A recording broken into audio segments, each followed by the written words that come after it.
فيه ولا انا بقول ازرق فيه الو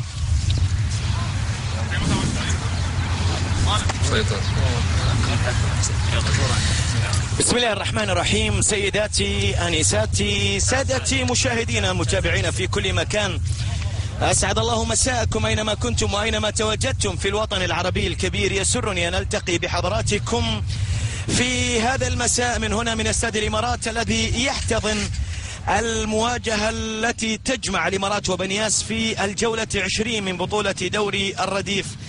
بنياس الذي يدخل المباراة في الترتيب الثاني ب 35 نقطة من 19 مباراة، فاز ب 11، خسر في 6، تعادل في مباراتين.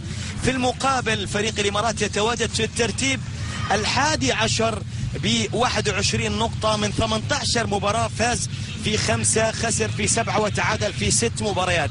إذا لحظات على انطلاقة شوط المباراة الأول في ختام مباريات الأسبوع 20 من بطولة دوري الرديف التي بدأت بفوز الشعب على عجمان بثلاثية تعادل النصر والشارقة 1-1، الظفرة والشباب 2-2، وبالأمس فوز الوحدة على الجزيرة بهدفين مقابل هدف.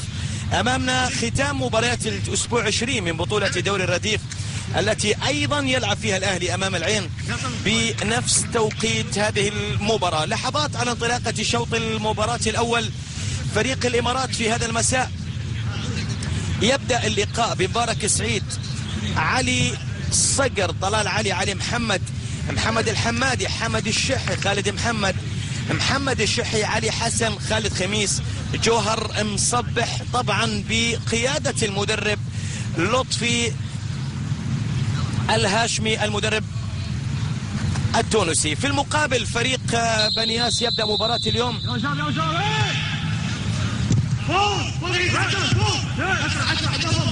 في هذا المساء. بنياس يتواجد على يمين السادة المشاهدين.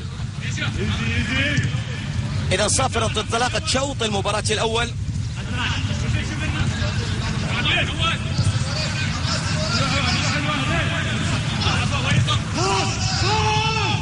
هذه كرة عالية أمامية في الجهة اليمنى من ملعب المباراة، تحولت إلى خارج أرضية الملعب وبالتالي إلى رمية تماس لمصلحة فريق الإمارات.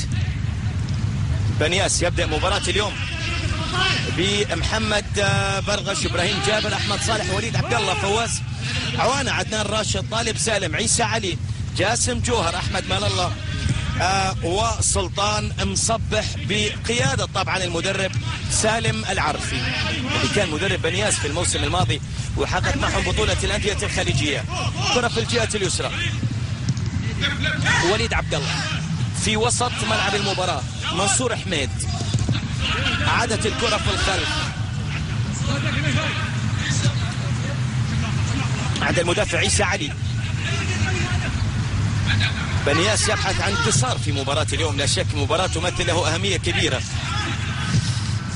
يقلص الفارق مع المتصدر نادي الوحدة إلى نقطة قبل نهاية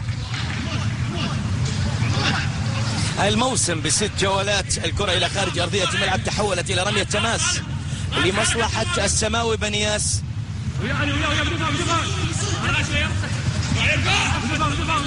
كرة يحاول فيها منصور حميد في النهاية إلى خارج أرضية الملعب إلى رمية جانبية لمصلحة بنياس. وليد عبد الله المطالبة بخطأ. حكم اللقاء يأمر باستمرارية اللعب لمصلحة فريق الإمارات في وسط ملعب المباراة.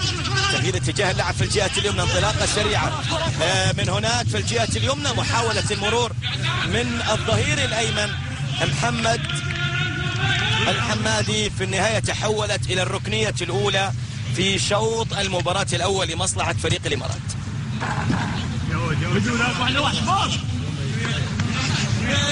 لمصلحة فريق الإمارات الركنية الأولى في اللقاء. تركيز،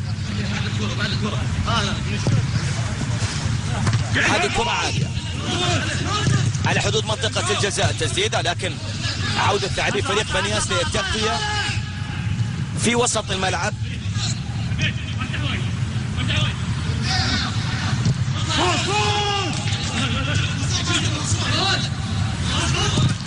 الدقائق الأولى على بداية المباراة، وليد عبد الله في التغطية،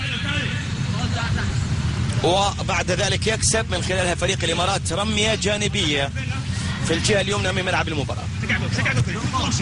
علي حسن، طلال علي، أفضلية لمصلحة فريق الإمارات. هذه كرة خطيرة، ممكن هدف أول، ولكن الكرة سهلة سهلة. الكرة وصلت إلى حارس المرمى.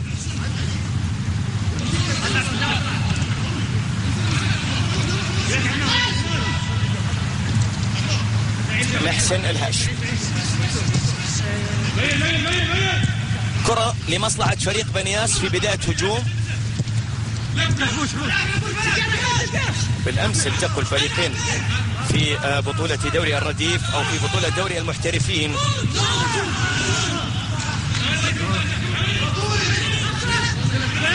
وفاز بنياس بنتيجة 2-1 هناك في الشامخة. كرة في وسط الملعب،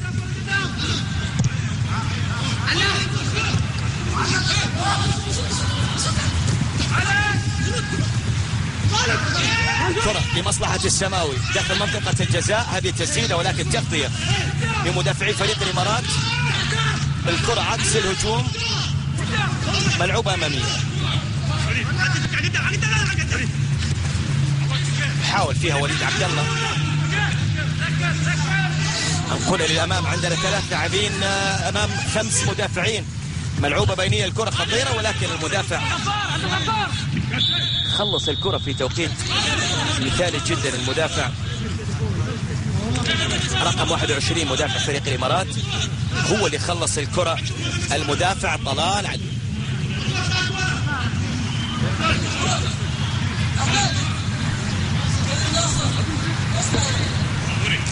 خمس دقائق مرت على بداية المباراة، على بداية شوط المباراة الأول حتى الآن. التعادل السلبي ما زال يسيطر على أحداث اللقاء. هذا هو سالم العرفي مدرب فريق بنياس.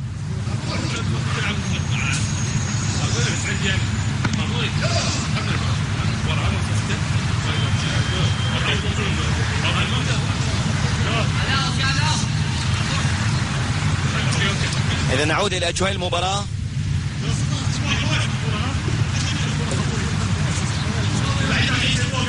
كرة إلى ركلة مرمى،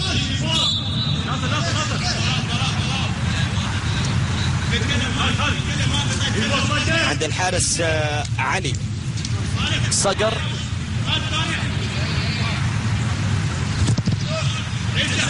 يرسلها علي أمامية الكرة. حتى الآن لا خطورة في الدقائق الأولى على بداية المباراة. انطلاقة في الجهة اليمنى، كرة بعيدة وصلت أقرب إلى المدافع. بنياس في الجولة الماضية خسر أمام الأهلي، في الجولة قبل الماضية تعادل أمام النصر، قبل ذلك خسر أمام الوحدة 2-0. في آخر 3 جولات لم يسجل أي انتصار. الفوز الأخير كان على دبي بهدفين مقابل هدف خارج ملعبه. كان هو الفوز الخامس أو السادس على التوالي. سجل 6 انتصارات متتالية قبل أن يخسر أمام الوحدة 2-0 ثم يتعادل أمام النصر ثم يخسر أمام الأهلي في الجولة الماضية. في المقابل فريق الإمارات فإنه وضعيته في المباريات الماضية خسر أو فاز على فريق الشعب 2-1 في الجولة الماضية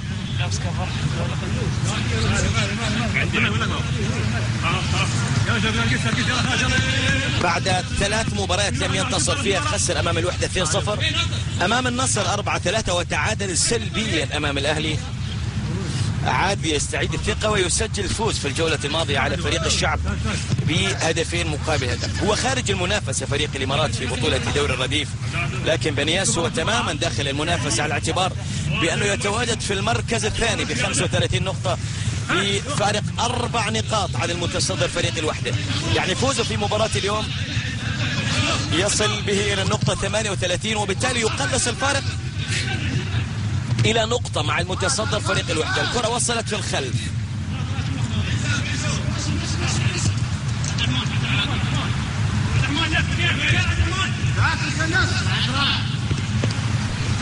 لمصلحة فريق بنياس. عيسى علي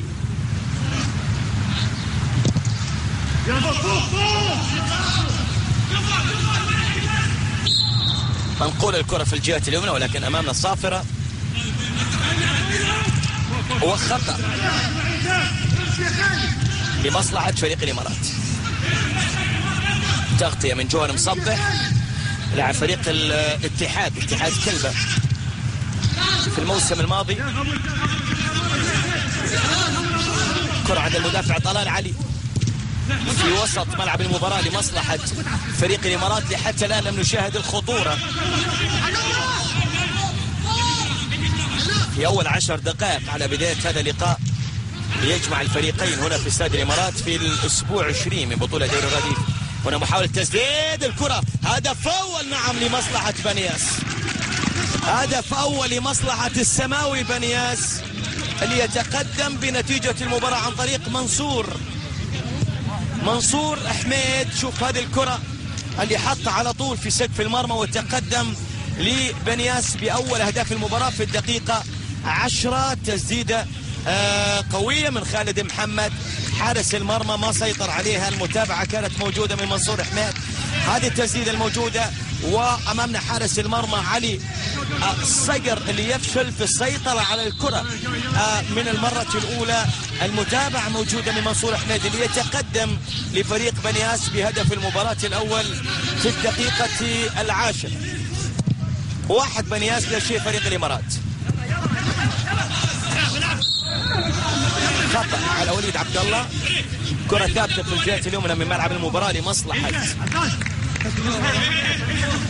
فريق الإمارات.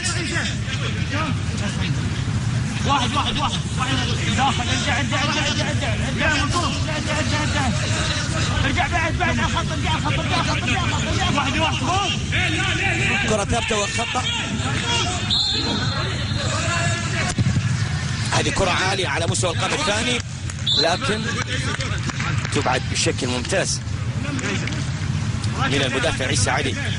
الكرة اللي نفذها اللاعب محمد عثمان لاعب وسط فريق الوحدة سابقا هو اللي لعب الكرة الثابتة. عموما الركنية الثانية لمصلحة فريق الإمارات ليبحث عن العودة سريعا إلى نتيجة المباراة والوصول إلى مرمى فريق السماوي بنياس. جوهر مصبح، هذه تسديدة من مكان بعيد ولكن سيطر عليه حارس المرمى على مرتين. سيطر عليها حارس المرمى على مرتين.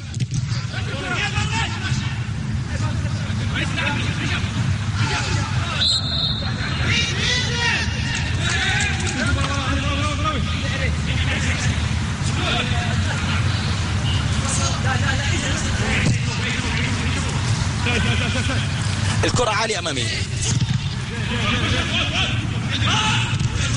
في وسط الملعب لمصلحة فريق الإمارات.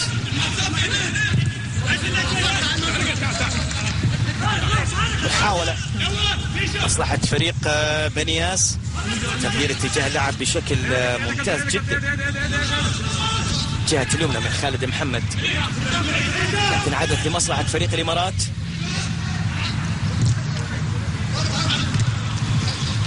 استلام تقدم،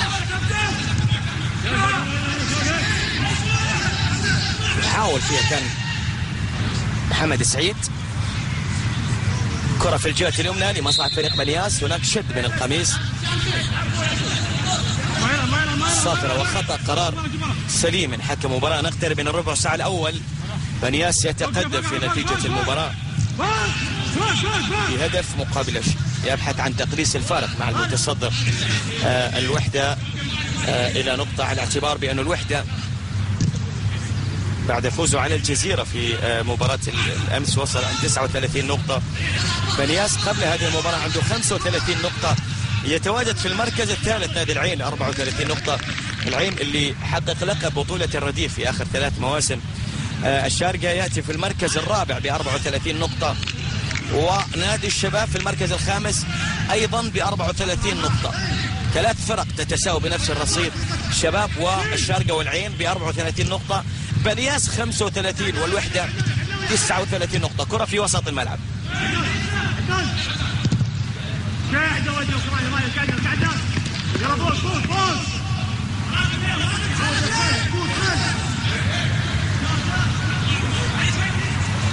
رمية جانبية، محاولة لمصلحة فريق الإمارات، ولكن وليد عبد الله خلص الكرة. وليد خطأ على وليد عبد الله.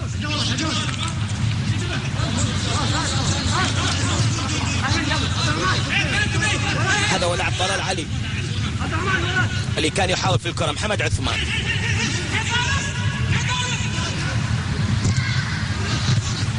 الكرة في وسط الملعب، عادت إلى محمد عثمان.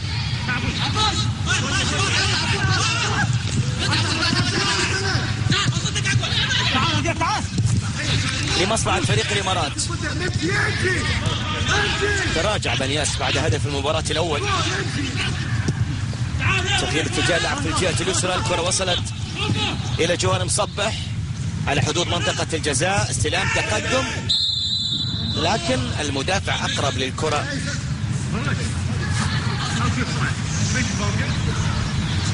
عيسى علي، عيسى علي،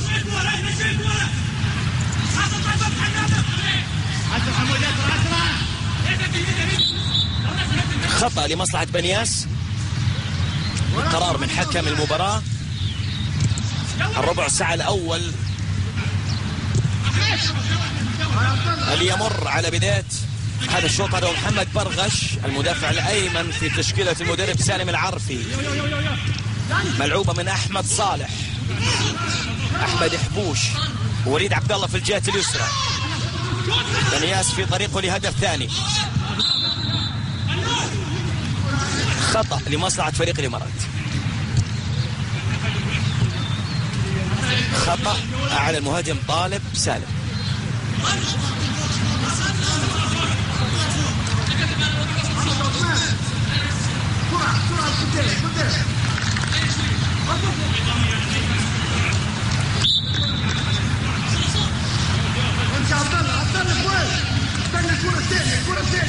كرة عند حارس المرمى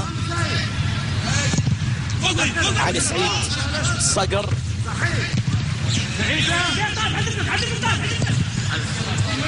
إلى خارج أرضية الملعب. الكرة تحولت إلى رمية تماس لمصلحة بنياس.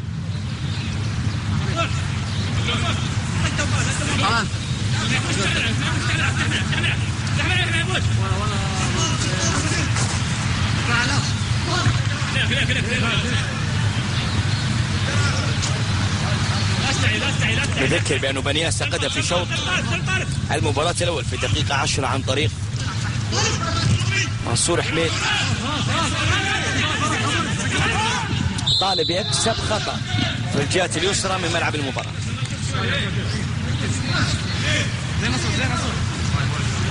طالب سالم يكسب خطأ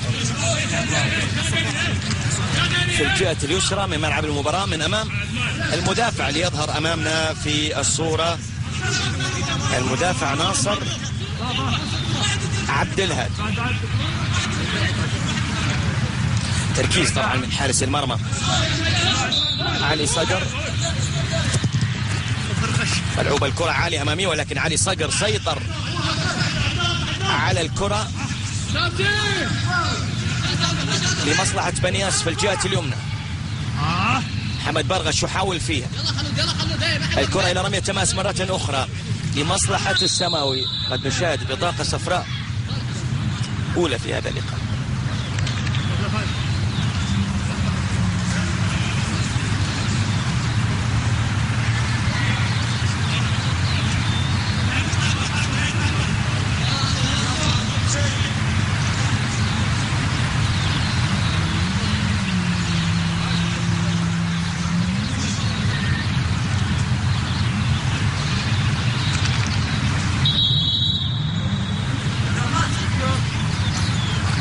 سلامات للاعب فريق الإمارات ناصر عبد الهادي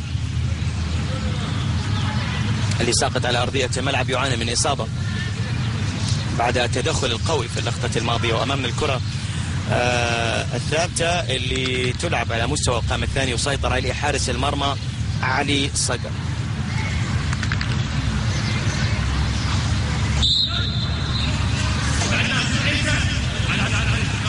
خطأ لمصلحة فريق الإمارات.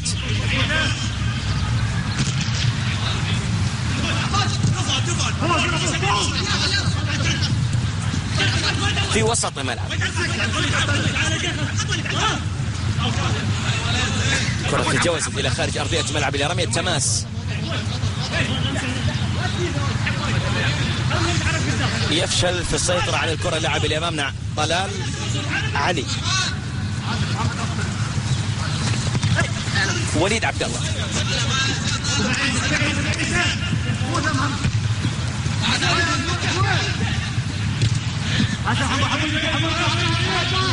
في الجهة اليمنى. محمد برغش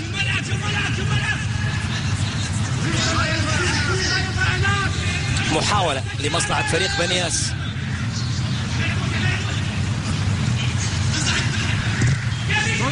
يبحث عن هدف ثاني يؤمن من خلاله نتيجة المباراة والثلاث نقاط اللي ستكون لا شك في غاية الأهمية بالنسبة للفريق السماوي بقيادة المدرب سالم العرفي. نذكر بأن مباراة الذهاب انتهت 2-0 أو 3-0 على فريق الإمارات هناك في استاد بنياس. صافرة وخطأ. هذا هو محمد عثمان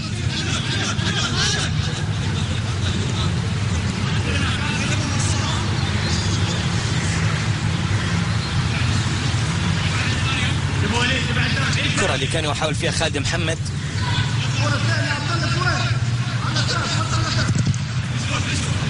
عالي أمامية الكرة من علي صقر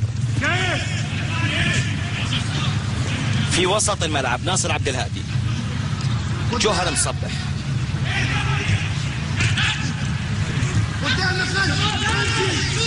محاولة لمصلحة فريق الإمارات، ولكن وليد عبد الله في التغطية.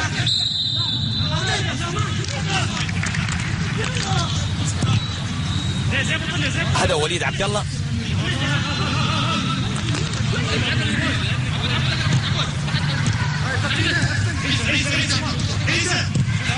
مدافع فريق بنياس. الكرة وصلت عند حارس المرمى محسن الهاشم. تعرض لإصابة قوية في الفترة الماضية، ولكن يعود بالسلامة، ونتمنى أن يعود لمستواه الحقيقي محسن الهاشمي حارس مرمى فريق بنياس الأساسي. ولكن في هذه الفترة يتواجد طبعا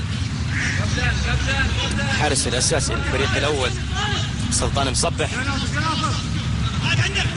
يقوم بواجباته على أكمل وجه. ناصر عبد الهادي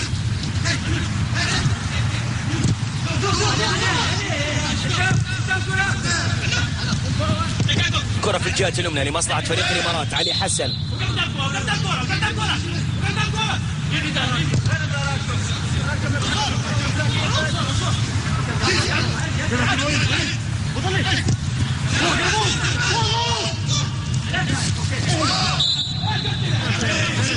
الصافرة وخطأ. هذا هو ناصر عبد الهادي يكسب خطأ لمصلحة فريق الإمارات. 22 دقيقة لعب. هذه كرة وصلت بعيدة تماما على مرمى بنياس، تحولت إلى ركلة مرمى.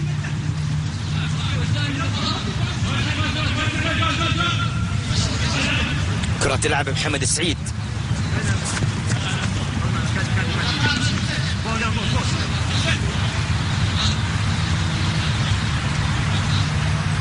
محسن الهاشمي يلعب كرة عالية أمامية في التغطية. جوهر مصبح. محمد برغش. تقدم بنياس ما زال مستمر في نتيجة المباراة، لكن تراجع للخلف كثيرا بعد أن سجل هدف المباراة الأول. محمد برغش.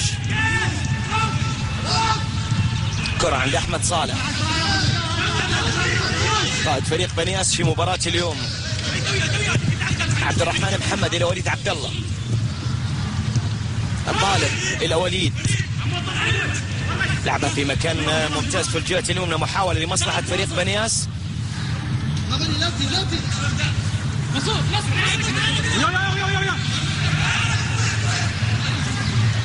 مساندة من محمد برغش في وسط الملعب. عبد الرحمن محمد تمريرة إلى محمد برغش اللي يلعب كرة عرضية خطيرة، ولكن أقرب للمدافع اللي خلص الخطورة.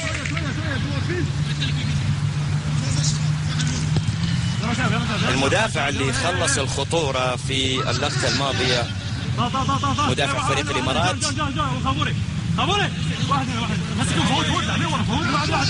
اللي أبعد الكرة في مبدأ السلام، وبالتالي يكسب من خلالها سماوي ركنية. هذه رأسية لكن صافرة وخطأ لمصلحة فريق الإمارات.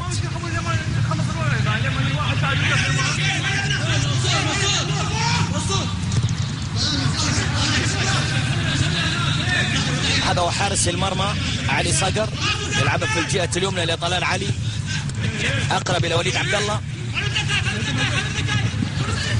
25 دقيقة على بداية المباراة. بنياس ما زال متقدم. ناصر عبد الهادي. محمد عثمان.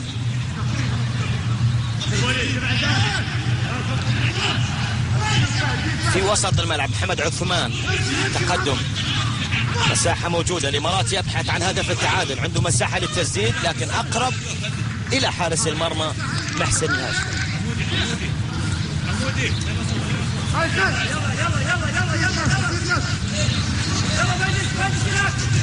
هذه تسديدة تلعب محمد سعيد. محمد عثمان.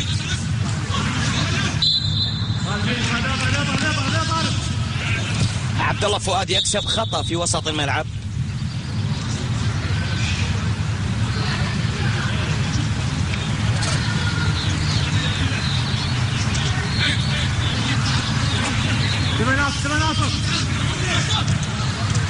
ما زال بنياس متقدم في نتيجة المباراة بهدف سجلوا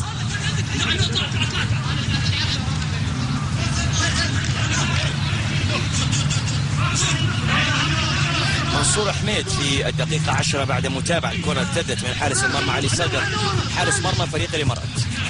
محمد سعيد يحاول أمام المدافع عيسى علي. عبد الرحمن محمد. كرة لمصلحة السماء وانطلاقة موجودة من اللاعب طالب سالم. يرسلها لعبد الرحمن محمد ولكن تغطية من جوهر مصبح. الكرة في النهاية إلى خارج أرضية الملعب إلى رمية تماس لمصلحة فريق بنياس.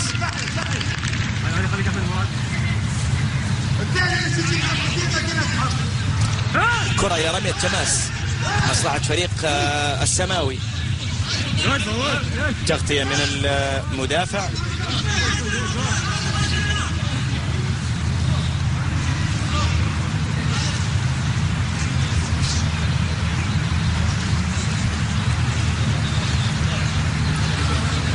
كرة أقرب إلى ركلة مرمى عند الحارس علي الصقر لمصلحة فريق الإمارات.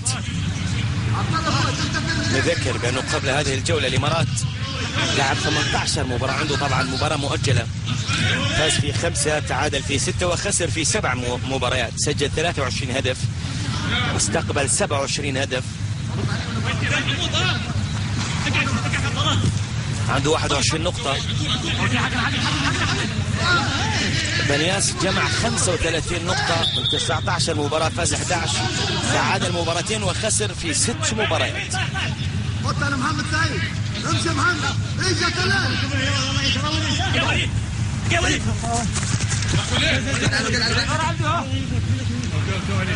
يعمل نفس باب هيك. حمود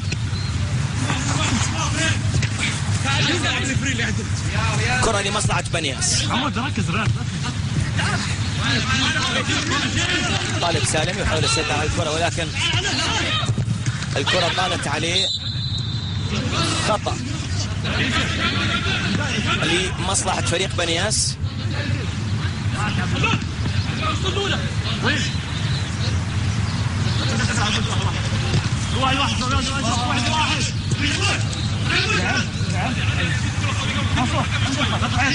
محسن الهاشمي في حالة تركيز كبيرة يوجه الحائط البشري اللي موجود في عبد الرحمن محمد عثمان خلف الكرة الثابتة. أحد الحلول ممكن يعدل فيه النتيجة فريق الإمارات من الكرات الثابتة، تقدم كل لاعبيه داخل منطقة الجزاء. هناك 5 لاعبين 4 لاعبين.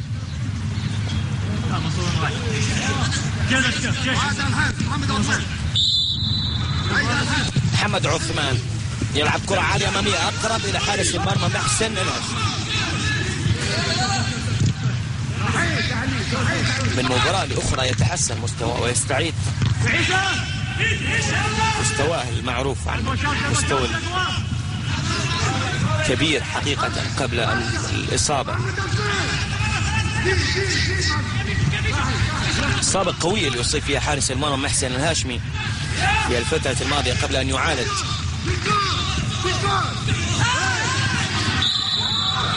حكم المباراة يحتسب خطأ لمصلحة فريق الإمارات، أو أنه المهاجم مثل في الكرة. خطأ لمصلحة فريق بنياس.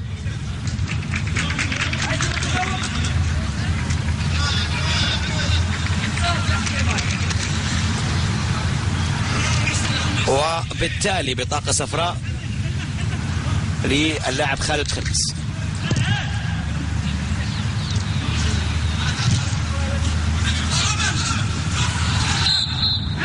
الربع ساعة الأخير مشاهدينا متابعينا في كل مكان على نهاية أحداث شوط المباراة الأول. بنياس متقدم بنتيجة 1-0. شوط لحتى الآن لم يرتقي للمستوى المطلوب،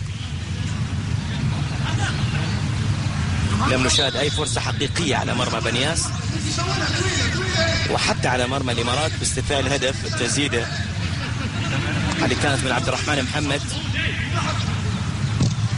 اللي يفشل في التصدي لها علي صقر حارس المرمى، اللي يتابعها منصور حميد داخل المرمى، وبالتالي تقدم لبنياس بهدف المباراة الأول في الدقيقة 10 من زمن هذا الشوط. هذه الكرة العالية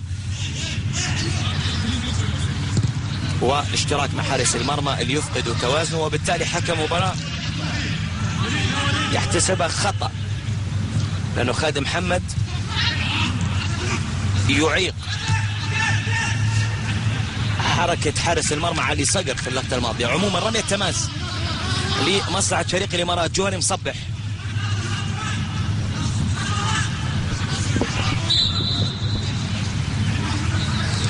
ناصر عبد الهادي يكسب خطأ من أمام محمد برغش.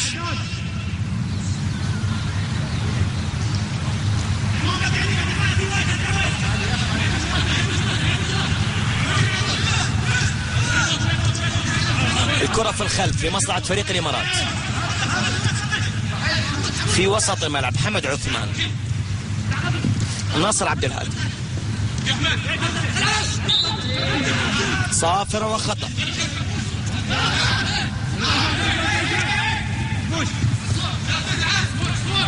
في وسط الملعب. الكرة عبد الرحمن محمد، وليد عبد الله.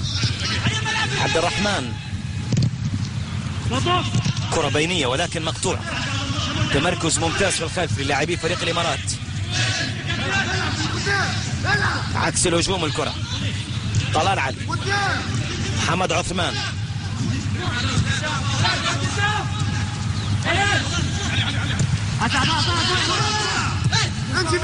في الجهة اليمنى الكرة لمصلحة فريق الإمارات. تقدم من محمد سعيد، متابعة من وليد عبد الله اللي خلص الكرة إلى طالب سالم. تحرك ممتاز، الكرة ما فيها تسلل، وصلت إلى خالد محمد، يعود فيها للخلف. خالد محمد، منصور حميد إلى أحمد صالح حبوش في الخلف.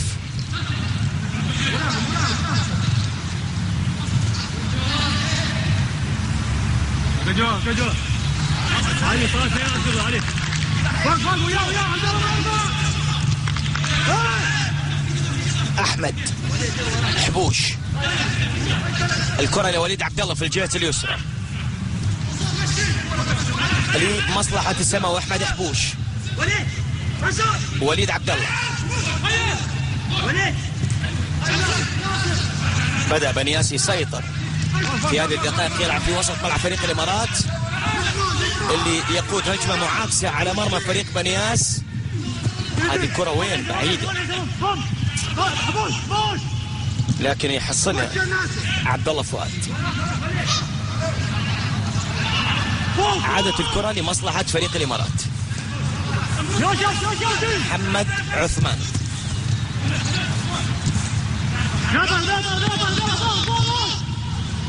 في الجهة اليمنى الكرة لمصلحة فريق الإمارات في وسط الملعب. يحاول فريق الإمارات الوصول إلى مرمى محسن. نعم، يصل إلى مرمى محسن ويسجل التعادل.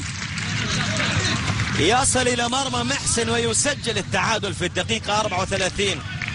هدف مقابل هدف. محمد السعيد يعدل الكفة لفريق الإمارات. الكرة فيها تسلل، فيها أوفسايد. لحظة انطلاق الكرة من قدم عبد الله فؤاد، كان محمد سعيد في وضعية تسلل، لكن المساعد الأول لم يرفع الراية. حكم المباراة يحتسب الكرة هدف لمصلحة فريق الإمارات، لكن القرار واضح، اللقطة واضحة بأن الهدف اللي سجله فريق الإمارات من تسلل واضح.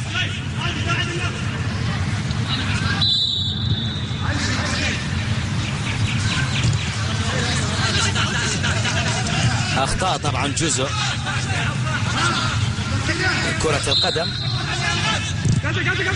أحمد حبوش ينقل الكرة في الجهة اليمنى. محمد برغش لمصلحة فريق بنياس.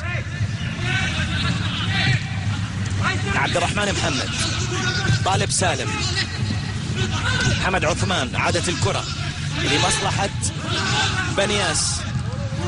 أحمد حبوش، عبد الرحمن، وليد عبد الله في الجهة اليسرى. يمرر الكرة إلى منصور حميد.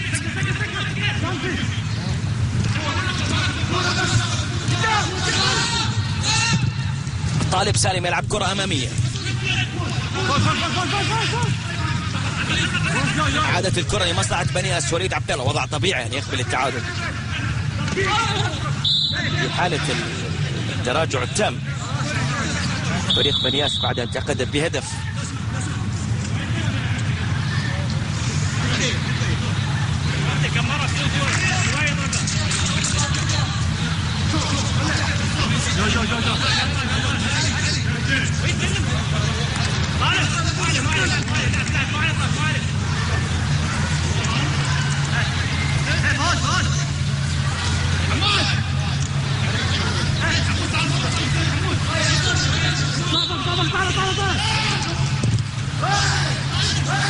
طالب.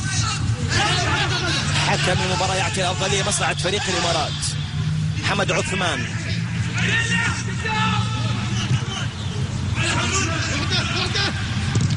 نقترب من الخمس دقائق الأخيرة على نهاية شوط المباراة الأول، على نهاية الوقت الأصلي، التعادل الإيجابي هدف لهدف. تقدم بنياس وتعادل فريق الإمارات. كرة أمامية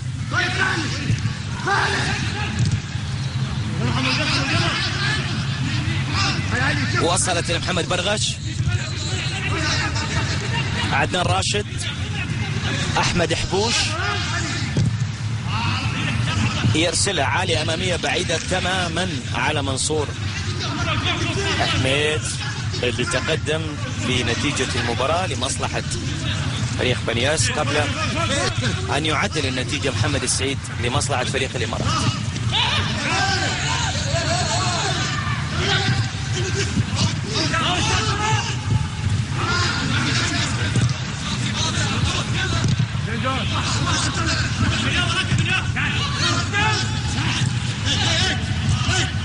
في وسط الملعب محمد عثمان، في الجهة اليمنى علي حسن، تمريرة في العمق. خالد خميس يحاول صافرة وخطأ، صافرة وخطأ وبطاقة صفراء للمدافع عدنان راشد.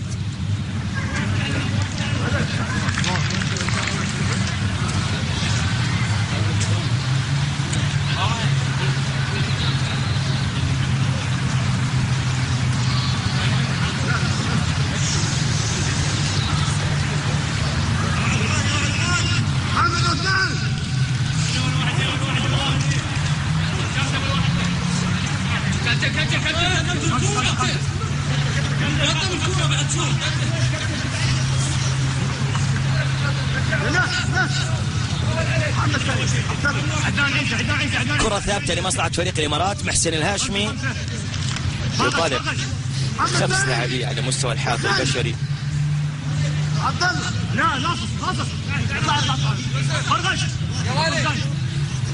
لأنه المسافة قريبة على مرمى محسن.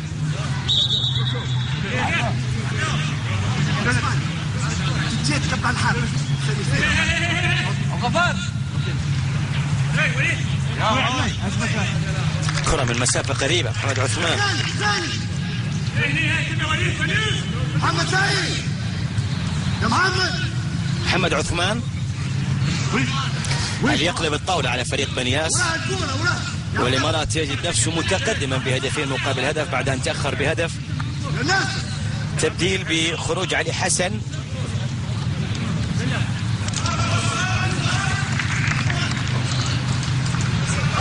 ودخول عبد الله محمد.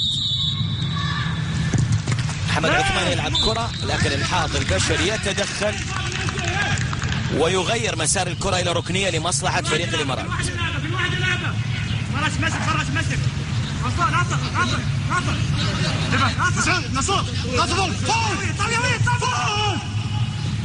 جوهر مصبح.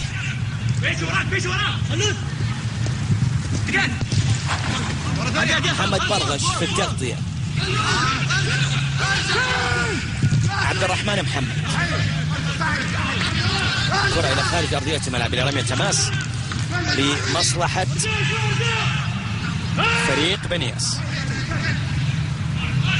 هذا محمد برغش اللي يطالب زملائه بتهدئة اللعب. الكرة لمصلحة فريق الإمارات. هذه تسديد من مكان بعيد ولكن لم تشكل خطورة تماما على مرمى محسن الهاشمي.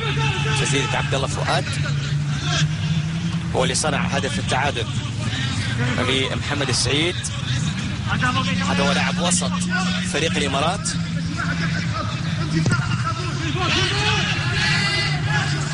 الكرة عالية أمامية في وسط الملعب.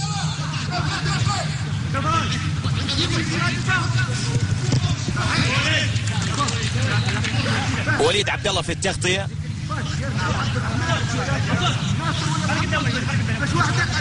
كرة تغادر إلى خارج أرضية الملعب إلى رمية تماس. 3 دقائق كل ما يفصلنا على نهاية شوط المباراة الأول.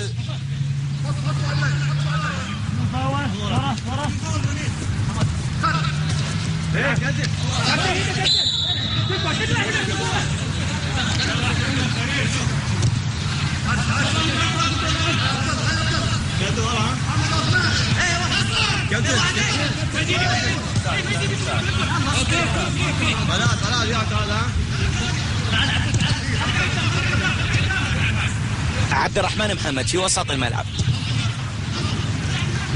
عند المدافع عيسى علي. منصور يكسب خطأ، هناك شد من القميص. حكم المباراة قريب من اللقطة.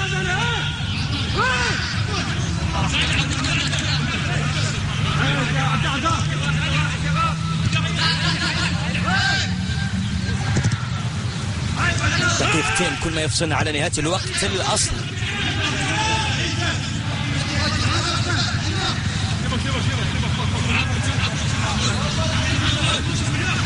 في شوط المباراة الأول علي صقر، كرة في وسط الملعب لمصلحة فريق الإمارات اللي يحاول أن يسجل الثاني.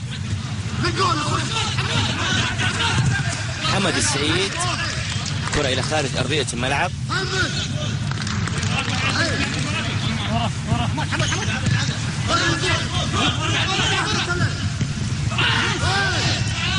حكم المباراة يعطي مبدأ إتاحة الفرصة. الكرة داخل منطقة الجزاء ولكن خلصها المدافع عدنان راشد.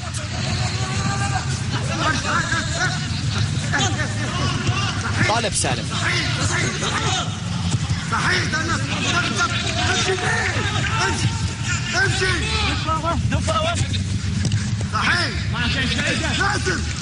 كرة إلى خارج أرضية الملعب، رمية تماس آخر دقيقة على نهاية الوقت الأصلي من زمن شوط المباراة الأول.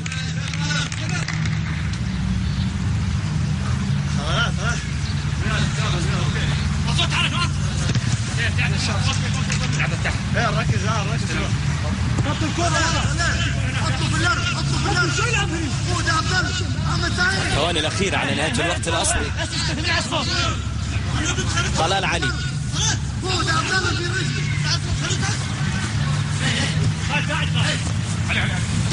كرة لمصلحة فريق بنياس في وسط الملعب. محمد برغش، حكم المباراة لن يضيف أكثر من دقيقة. نعم، دقيقة واحدة كوقت بدل ضائع.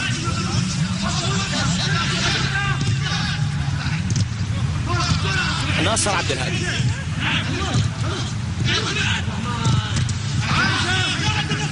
كرة إلى خارج أرضية الملعب. نعم، في الثواني الأخيرة قبل نهاية هذا الشوط. هذا هو خالد خميس. الكرة إلى رمية تماس لمصلحة فريق الإمارات.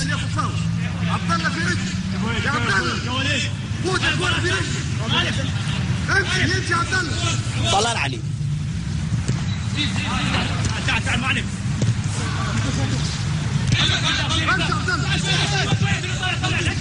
عبد الرحمن محمد، عمق دفاعي، دفاع فريق الإمارات.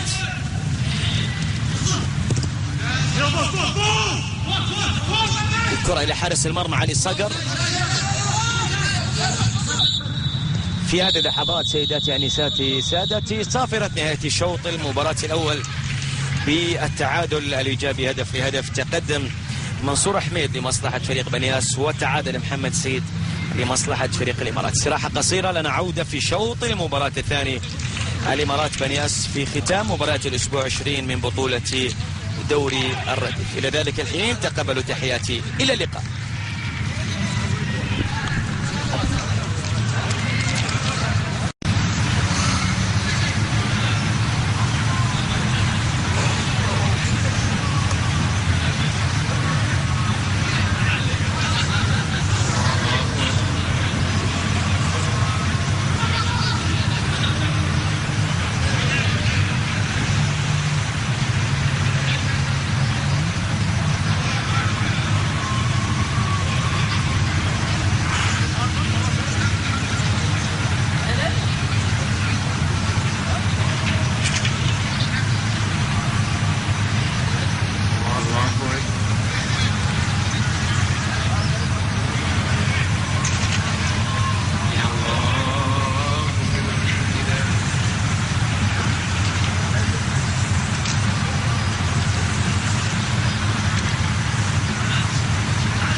بسم الله الرحمن الرحيم. سيداتي أنساتي سادتي، عودة مرة أخرى إلى أحداث شوط المباراة الثاني. الإمارات بنياس في الجولة 20 من بطولة دوري الرديف في ختام مباريات هذا الأسبوع. شوط المباراة الأول تركنا ينتهي بالتعادل الإيجابي بهدف لهدف. تقدم بنياس عن طريق منصور حميد في الدقيقة 10 قبل أن يعدل الإمارات النتيجة عن طريق محمد سعيد. طبعا في شوط المباراة الأول اللي ينتهي بالتعادل الإيجابي 1-1 في مباراة مهمة تماما لفريق بنياس اللي يتواجد في المركز الثاني ب35 نقطة بفارق 4 نقاط عن المتصدر الوحدة صاحب 39 نقطة اللي فاز في مباراة الأمس على الجزيرة بهدفين مقابل هدف. في المقابل الإمارات يتواجد في الترتيب 11 ب21 نقطة. إذا نحن ما زلنا في انتظار انطلاقة شوط المباراة الثاني بين الإمارات وبنياس هنا في استاد الإمارات، ونتمنى أن نشاهد شوط ثاني أكثر متعة من شوط المباراة الأول. الشوط الثاني يعكس حقيقة تطور فريق الإمارات ورغبة فريق بنياس للمنافسة على لقب هذا الموسم بقيادة الرجل اللي يظهر أمامنا في الصورة سالم العرفي، اللي توج مع فريق بنياس الموسم الماضي بلقب بطولة الأندية الخليجية في الموسم الماضي. نحن ما زلنا بانتظار صافرة انطلاقة شوط المباراة الثانية. نذكر بالأسماء وتشكيلة الفريقين اللي بدأت المباراة: بنياس محسن الهاشم، محمد برغش، أحمد صالح، وليد عبد الله، عدنان راشد، عبد الرحمن محمد، عيسى علي، وخالد محمد، منصور حميد، وطالب سالم. هذه تشكيلة بنياس اللي بدأت المباراة. في المقابل الإمارات بدأ المباراة بعلي صقر، ناصر عبد الهادي، طلال علي، خالد خميس، محمد عثمان، جوان مصبح، علي حسن، محمد السعيد، وعبد الله فؤاد.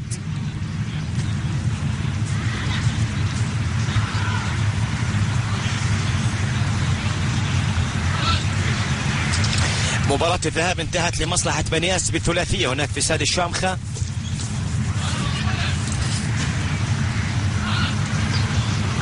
هذه الجولة بدأت يوم السبت بتعادل النصر والشارقة 1-1، فوز الشعب على العجمان 3-0، تعادل الظفر والشباب 2-2، وبالأمس فاز الوحدة على الجزيرة بهدفين مقابل هدف. واليوم تختتم مباريات هذا الأسبوع 20 من بطولة دوري الرديف حينما يستقبل الإمارات بنياس ويستقبل الأهلي فريق العين.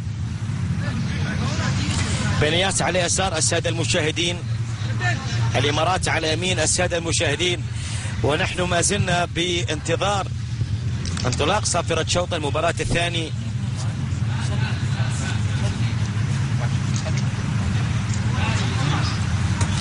هذا هو منصور حميد اللي تقدم بهدف في المباراة الأول قبل أن يعدل النتيجة محمد السعيد لمصلحة فريق الإمارات.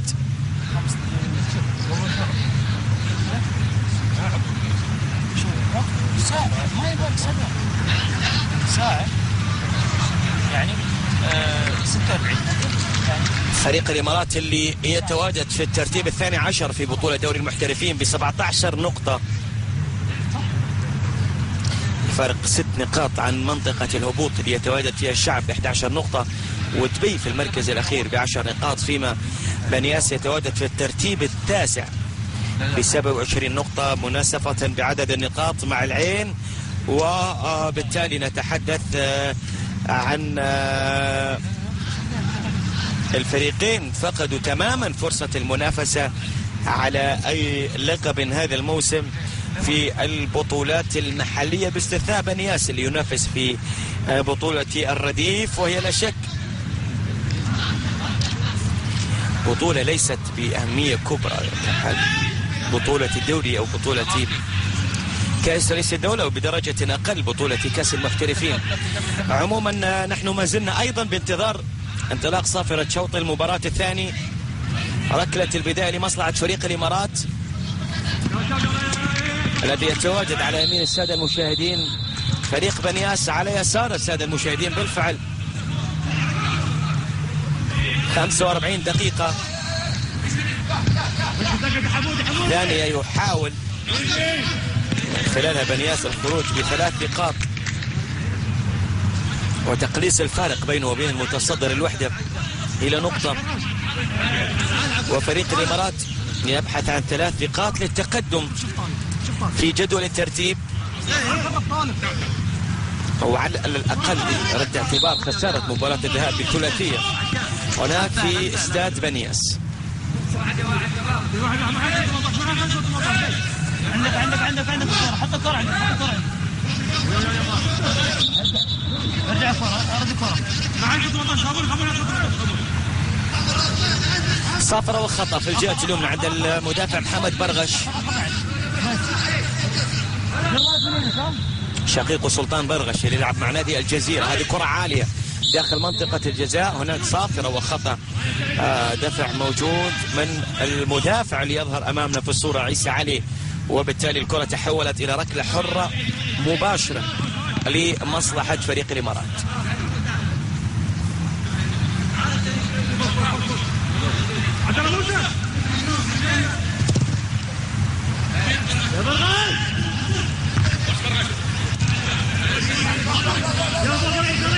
جوهر مصبح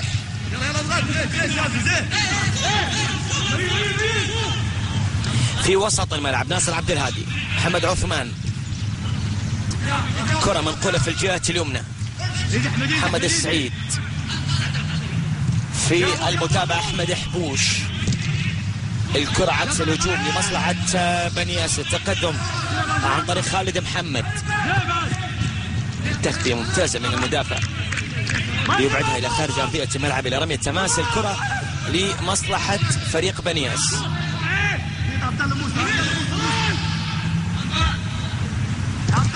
وليد عبد الله، جوهر مصبح،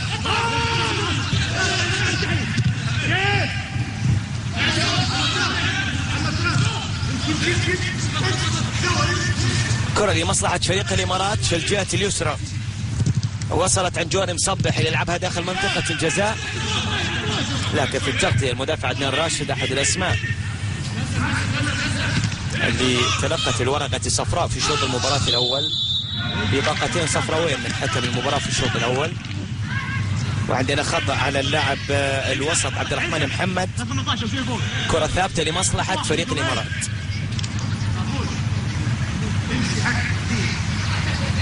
هذا عبد الناصر ناصر عبد الهادي، الوجه الأكثر نشاطا في تشكيلة الإمارات في شوط المباراة الأول، تحرك كثيرا، كان يحاول. محسن الهاشمي،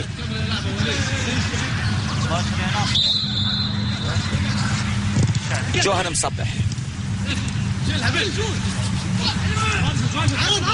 كرة في الجهة اليمنى يحاول فيها طلال علي، الكرة تجاوزت إلى خارج أرضية الملعب، أو أن الكرة ما زالت داخل أرضية الملعب، بالتالي إلى ركنية. ممتاز طلال علي، متابعة، يكسب ركنية لمصلحة فريق الإمارات.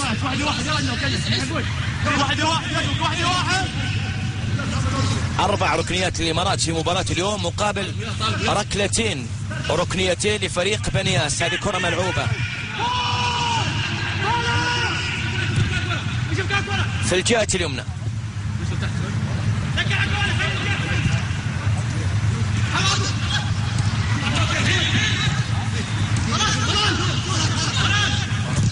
تسديدة من طلال علي لم تشكل خطورة على مرمى محسن الهاشمي، تحولت إلى ركلة مرمى.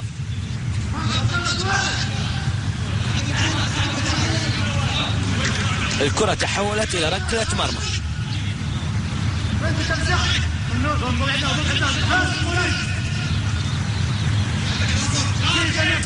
محسن الهاشمي،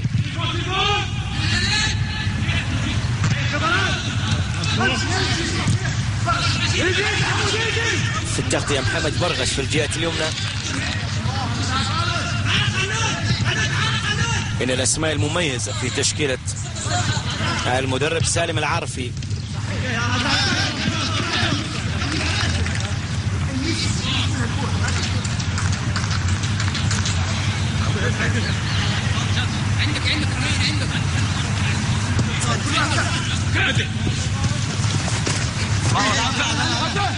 كرة إلى خارج أرضية ملعب، رمية تماس لمصلحة فريق الإمارات.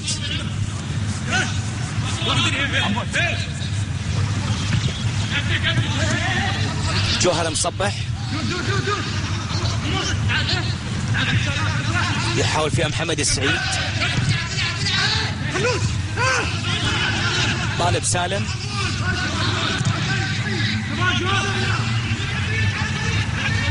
زيد عبد الله، زيد يا عبد الله.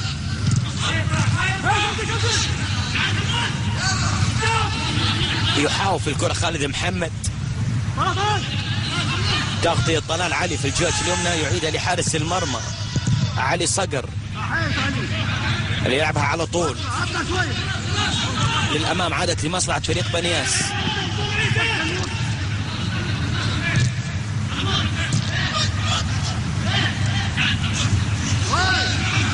أحمد برغش. 5 دقائق تمر على انطلاقة الشوط الثاني. طالب سالم، ناصر عبد الهادي في التغطية. الكرة ما زالت داخل أرضية ملعب، تحرك من طالب. أمامه مدافع يحاول التخلص من المدافع. الكرة تمريرة ممتازة داخل منطقة الجزاء ناحية أحمد برغش، ولكن مقطوعة لمصلحة فريق الإمارات. عادت سماوية.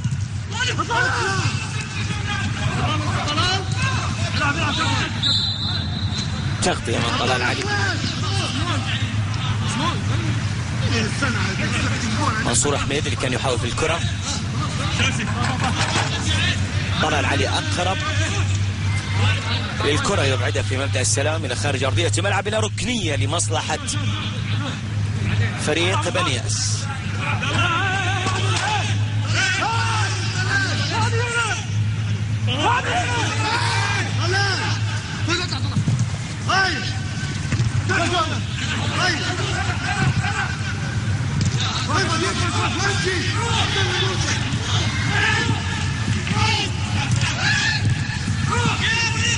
وليد عبد الله، كرة في وسط الملعب. ناصر عبد الهادي، خالد خميس سيطر عليها.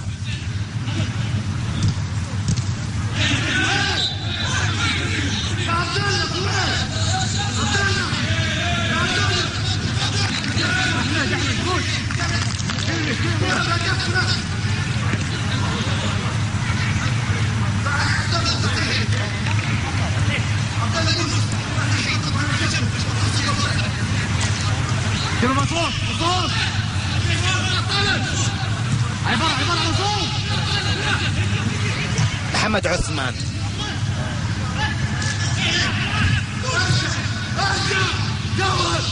الكرة لمصلحة فريق بنياس.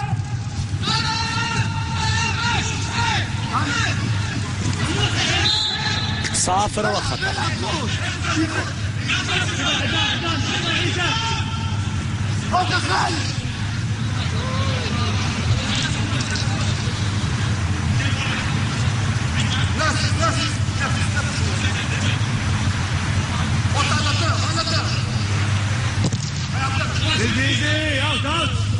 كرة تغادر إلى خارج أرضية الملعب إلى رمية تماس لمصلحة بنياس.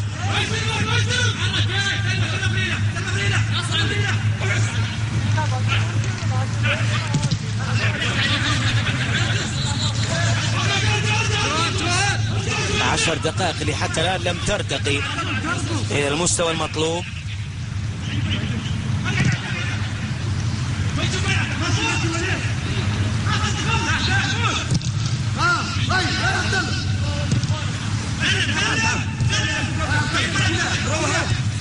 كرة في الجهة اليمنى محمد برغش.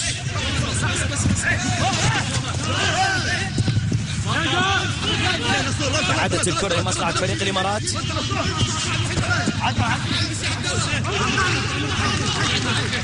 10 دقائق تمر على انطلاقة شوط المباراة الثاني. لا شيء جديد حتى الآن على مستوى النتيجة ولا حتى على مستوى الأداء. خالد خميس يفشل في السيطرة على الكرة. وليد عبد الله يلعب كرة أمامية في التغطية. طلال علي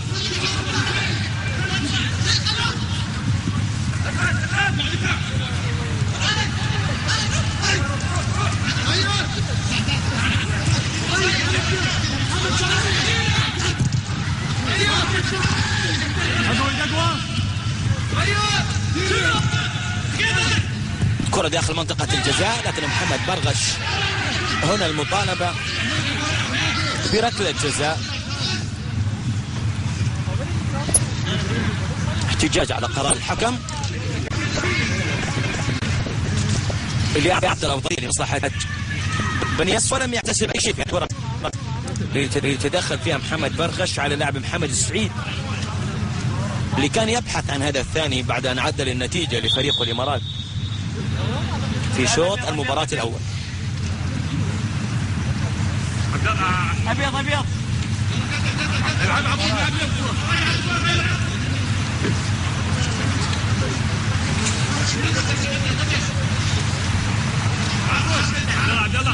عبد الله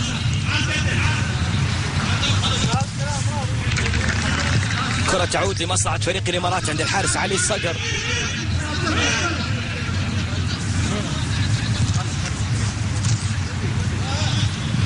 إبراهيم جابر يستعد للدخول في تشكيلة بنياس كأول تبديل يجريه المدرب سالم العرفي. يحضر في هذه اللحظات البديل الأول. الكرة إلى خارج أرضية الملعب إلى رمية تماس لمصلحة فريق الإمارات.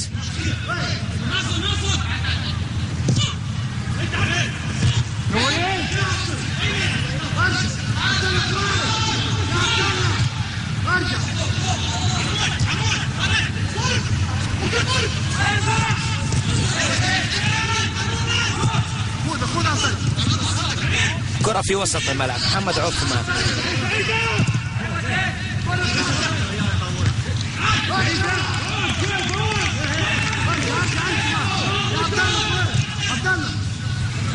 محمد برغش في وسط الملعب.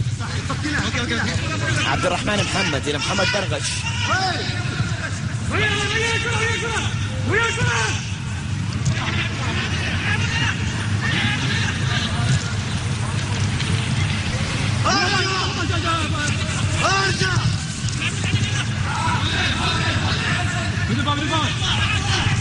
وليد عبد الله. كرة ملعوبة ولكن مرت عادت العارضة إلى ركلة مرمى. واحدة من المحاولات الخجولة اللي شاهدناها في الشوط الثاني لحد الآن. إبراهيم جابر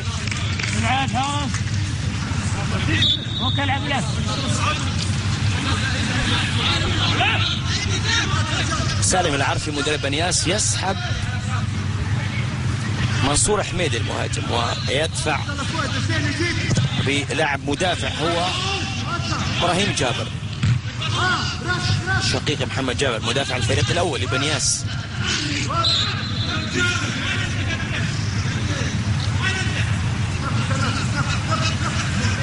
عيشة وقفي بس لا تتعداش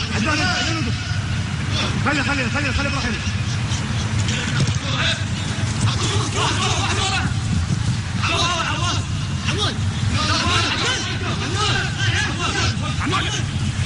محمد السعيد يبحث عن مساندة. كرة عرضية مرت قوية. المساندة في الجهة اليمنى. طلال علي يتقدم. طلال عنده مساحة. طلال طالت عليه الكرة. يضطر للعودة للخلف. الكرة وصلت إلى محمد عثمان. عالية أمامية هذه الكرة.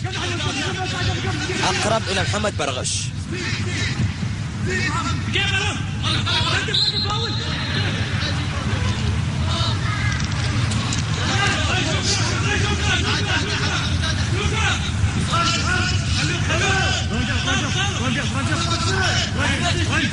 هذه الكرة اللي يكسب من خلالها خطأ محمد برغش من أمام محمد السعيد اللي سجل هدف التعادل لفريق الإمارات في شوط المباراة الأول. كرة في وسط الملعب، عبد الرحمن محمد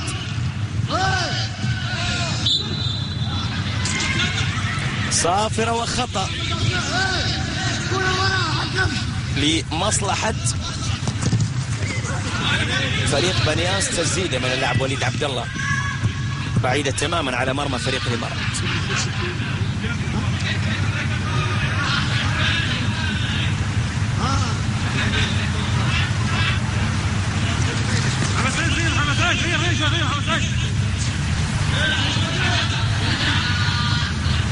على طرف على طرف.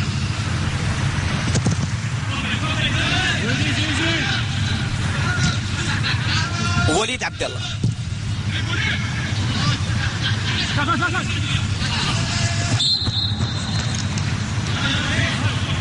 نص ساعة كل ما يفصلنا على نهاية شوط المباراة الثاني وعلى نهاية المباراة. التعادل لما استمر هو لمصلحة الوحدة المتصدر الذي سيبقى بالصدارة بفارق 4 نقاط أو بفارق 3 نقاط، لأنه فيما انتهت الأمور بهذا الشكل الفريق بنياس يذهب عند النقطة 36 ويبقى الوحدة عند 39 نقطة. الفارق يصبح 3 نقاط، لكن فوز بنياس يقلص الفارق بينه وبين المتصدر الوحدة إلى نقطة.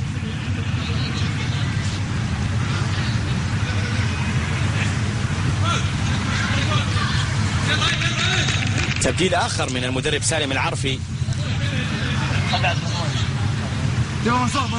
أحمد صالح مكان أحمد حبوش.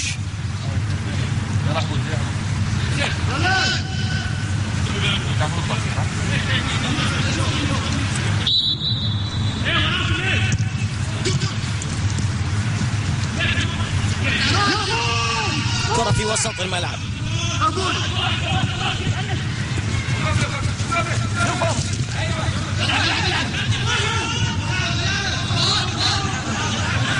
حتى المباراة يعطي الأفضلية لمصلحة فريق الإمارات.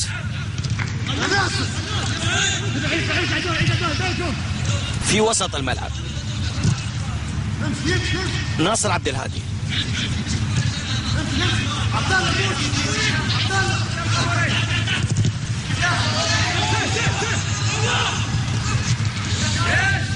الكرة أقرب للمدافع.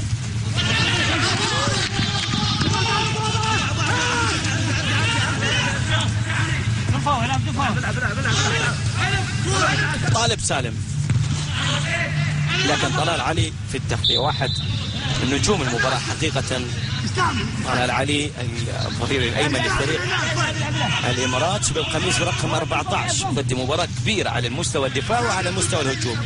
داخل داخل داخل داخل بوكس داخل بوكس.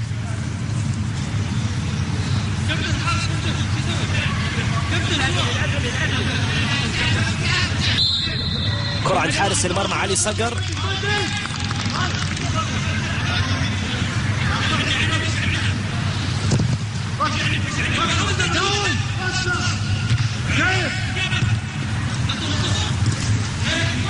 ناصر عبد الهادي، محمد عثمان، طلال علي.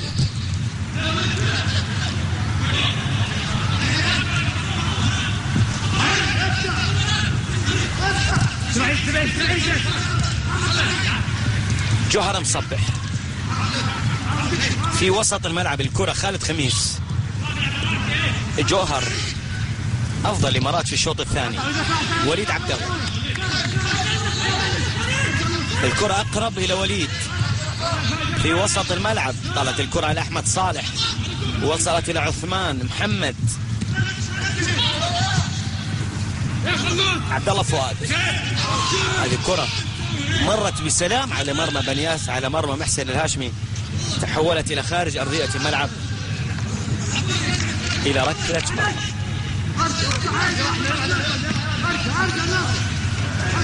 عبد الله محمد هو اللي حاول في الكرة.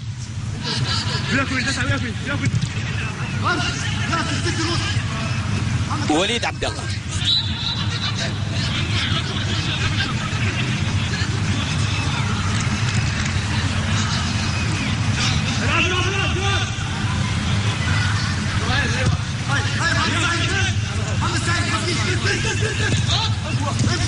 الظهر مصبر.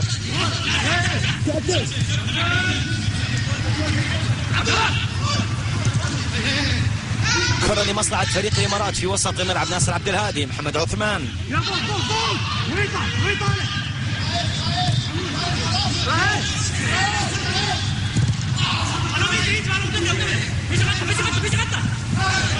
هذه الكرة وصلت إلى محمد السعيد.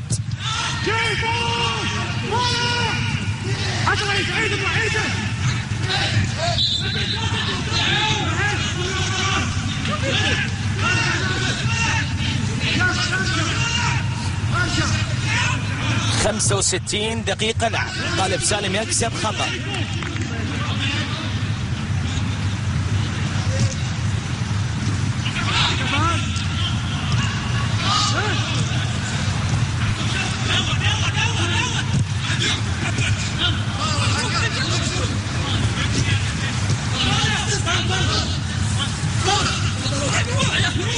في الجهة اليمنى الكرة إبراهيم جابر. يصير هجوم الكرة متالية على الكرة من محمد السعيد. الكرة في نهاية رمية تماسي مصلحة بنياس.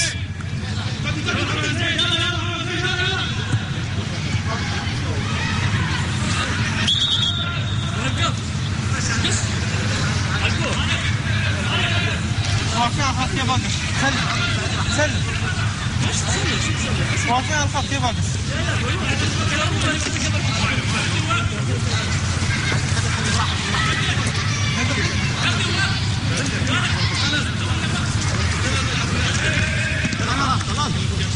سلامات لمحمد السعيد مهاجم فريق الإمارات.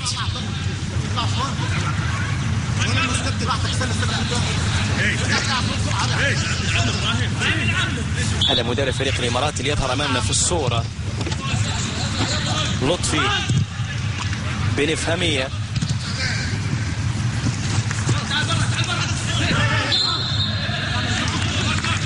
المدرب التونسي لفريق الإمارات.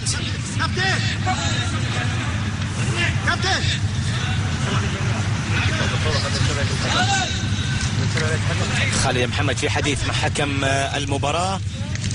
نقترب من آخر 20 دقيقة على نهاية هذه المباراة والتعادل الإيجابي ما زال مستمر هدف لهدف. يعني شوط المباراة الأول كان أجمل من شوط المباراة الثانية، لا سيما أنه شاهدنا هدفين، لكن بالمجمل لم نشاهد الفرص الحقيقية في المباراة. ناصر عبد الهادي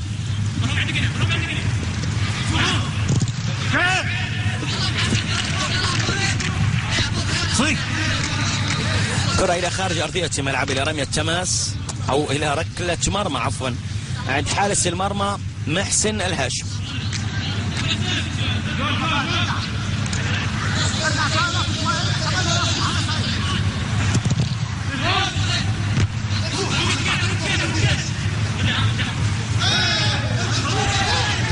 محمد السعيد يلعب كرة خلف المدافعين، خطيرة الكرة وصلت إلى عبد الله محمد، يلعب كرة عرضية القادم من الجهة اليمنى محمد عثمان. مر محمد عثمان يلعب كرة عرضية خطيرة، الكرة ركلة جزاء صحيحة، ركلة جزاء صحيحة. عبد الله محمد يكسب ركلة جزاء لمصلحة فريق الإمارات اللي في طريقه لهدف ثاني. شوف الدفع واضح من المدافع عدنان راشد اللي عنده بالمناسبة بطاقة صفراء، ولكن حكم المباراة يكتفي بركلة جزاء لأنه لو رفع بطاقة صفراء سيطرد عدنان راشد وستكون نقطة التحول في المباراة حقيقة، هو أن يسجل في مرماك، يعني هدف ثاني أفضل ما يعني يسجل في مرماك وأنت حتى مطرود منك لاعب تلعب ناقص العدد. عموما حكم المباراة يكتفي بركلة جزاء لمصلحة فريق الإمارات. خالد خميس ومحسن الهاشمي ركلة جزاء هل يفعلها خالد خميس ويتقدم للصقور بهدف ثاني للإمارات، بهدف ثاني. نعم هدف ثاني خالد خميس يوقع على هدف المباراة الثاني من ركلة الجزاء في الدقيقة 70. الصقور تحلق بعد أن كانت متأخرة بنتيجة 1-0، تعود وتقلب الطاولة على السماوي ويتقدمون بالهدف الثاني 2-1 لمصلحة فريق الإمارات. خالد خميس يسجل من نقطة الجزاء، هدف ثاني في مرمى فريق بنياس.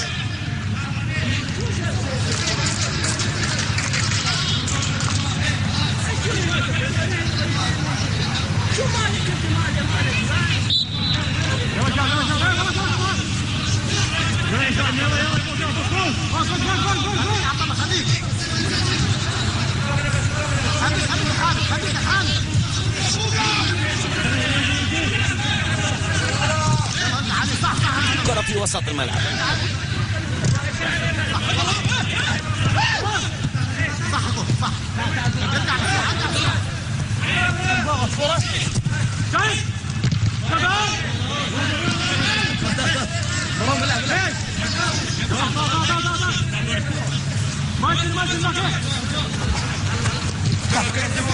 كرة في الجهة اليمنى. ابراهيم جابر يلعب كرة على مستوى القائم الثاني بعيدة تماما على منصور حميد، تحولت إلى خارج أرضية الملعب إلى ركلة مرمى لمصلحة فريق الإمارات.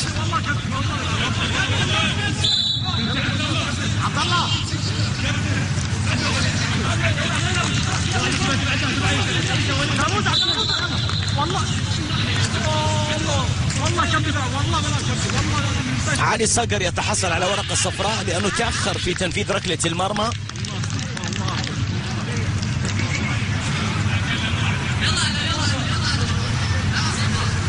علي صقر يلعب كرة عالية أمامية.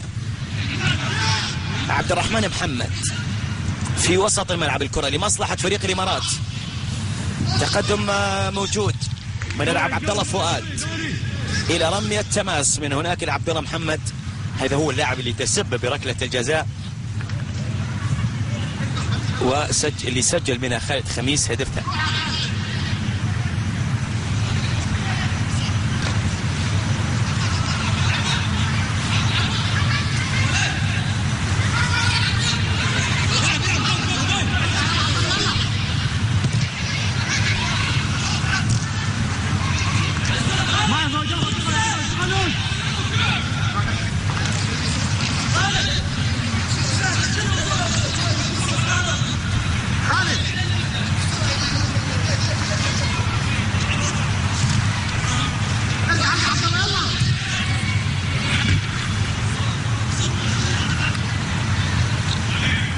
كرة إلى خالد خميس في الجهة اليمنى ولكن مقطوعة من وليد عبد الله، وصلت إلى محمد برغش. نقترب من الربع ساعة الأخير على نهاية المباراة، والإمارات ما زال متقدم على السماوي. هذه تسديدة ولكن حارس المرمى على مرتين علي صقر.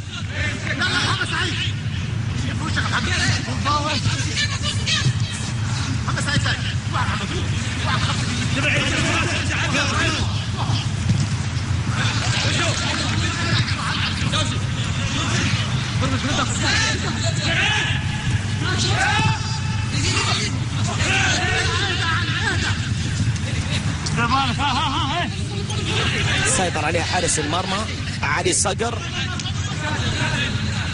هذه كرة اللي تعلق فيها حارس المرمى، تسديدة إبراهيم جابر على مرتين.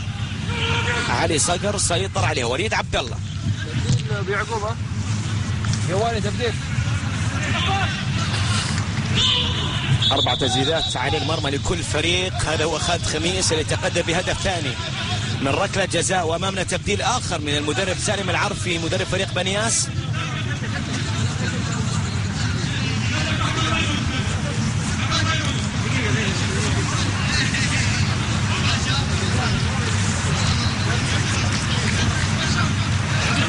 منصور حميد هو من سيغادر أرضية الملعب.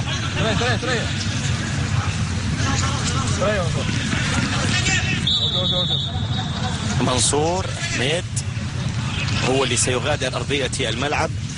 في المقابل يظهر أمامنا اللاعب خالد محمد سقط على أرضية الملعب للإصابة.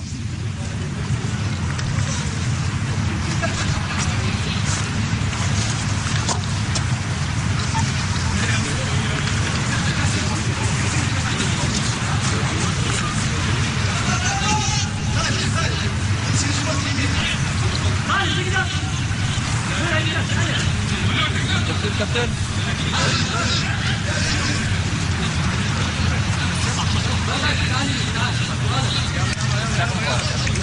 غلطان.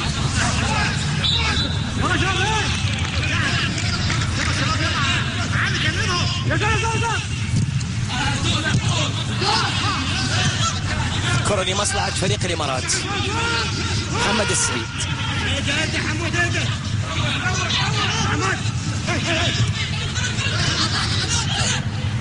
خالد خميس.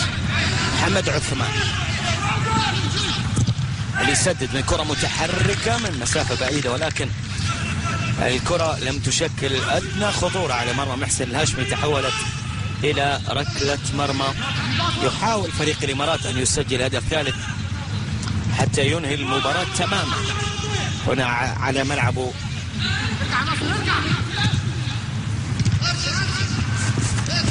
بعد أن خسر أمام نفس الفريق في مباراة الذهاب بالثلاثية. محمد برغش، الكرة إلى خارج أرضية الملعب إلى ركلة مرمى لمصلحة فريق الإمارات.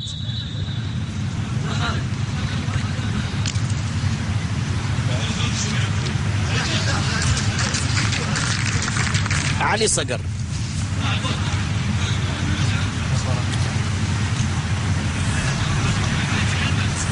تبديل آخر من جانب فريق الإمارات. ماشي ماشي، يلا يلا يلا.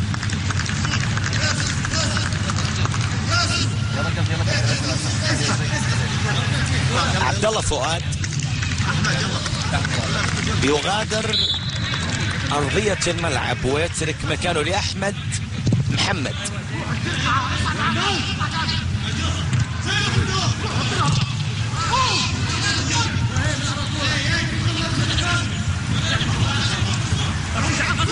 كرة في الجهة اليسرى. عبد الله محمد يتعرض لإصابة قوية، وقد نشاهد مثلا بالفعل ورقة صفراء. هذا قرار سليم تماما. تدخل القوي من عبد الله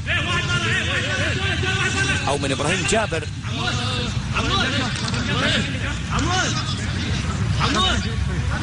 على عبد الله محمد. عموما كرة ثابتة. محمد السعيد خلف الكرة الثابتة.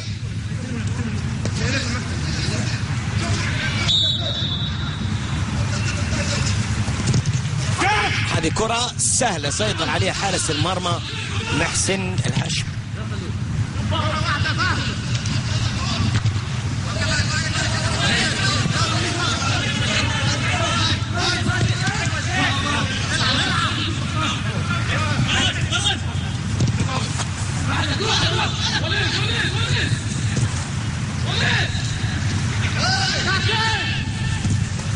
وليد عبد الله، لكن خروج حارس المرمى علي صقر.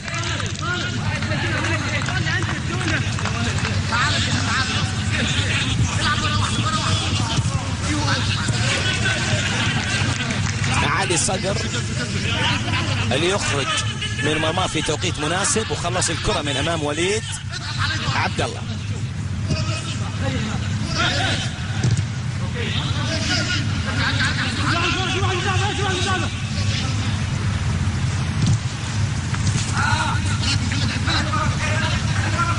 كرة لمصلحة فريق بنياس.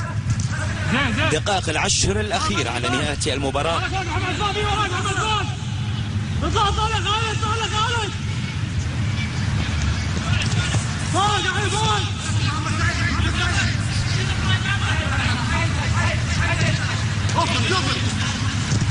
كرة في وسط الملعب. إبراهيم جابر، محمد برغش.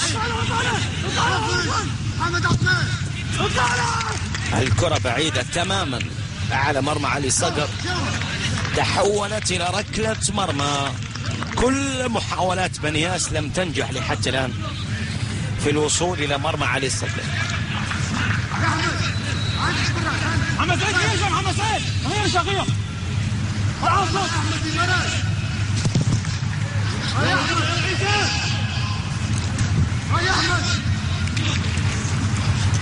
محمد عثمان. خالد خميس يلعب كرة.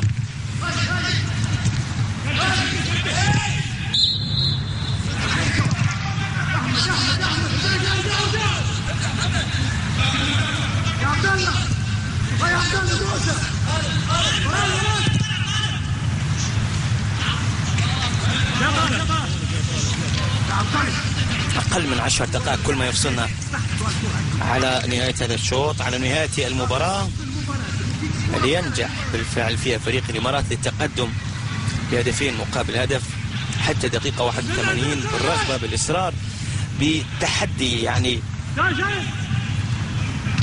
وضعية جدول الفريقين.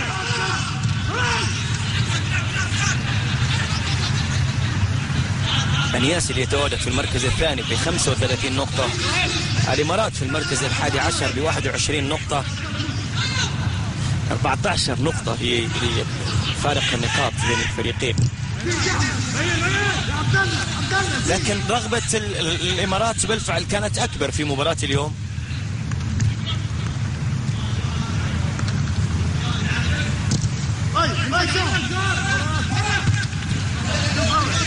وينجح حتى الآن في رد اعتبار خسارة مباراة الذهاب الثلاثية. محمد برغش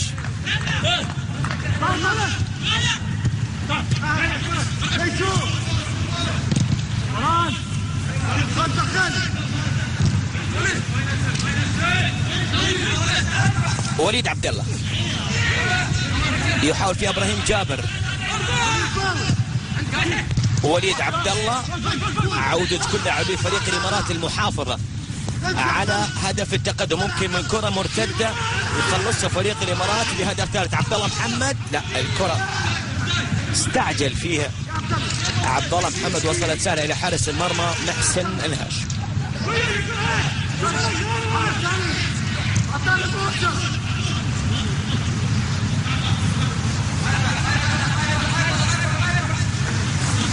عبد الرحمن محمد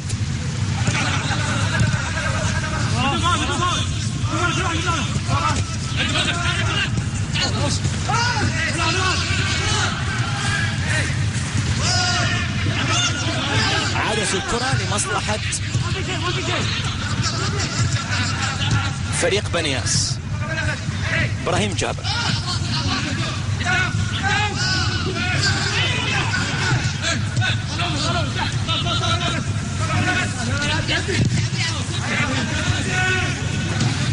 تسديدة بعيدة تماما من أحمد صالح إلى خارج أرضية ملعب إلى ركلة مرمى لمصلحة فريق الإمارات.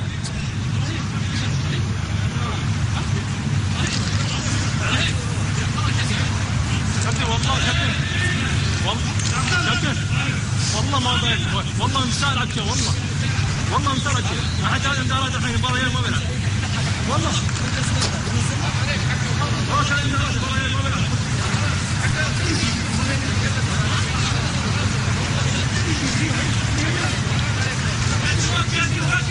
سقوط على أرضية ملعب ناصر عبد الهادي ليتلقى العلاج، يعود بالسلامة لاستكمال ما تبقى من هذا اللقاء. الحديث عن 6 دقائق أخيرا تفصلنا على نهاية الوقت، هذا أصلا من زمن المباراة.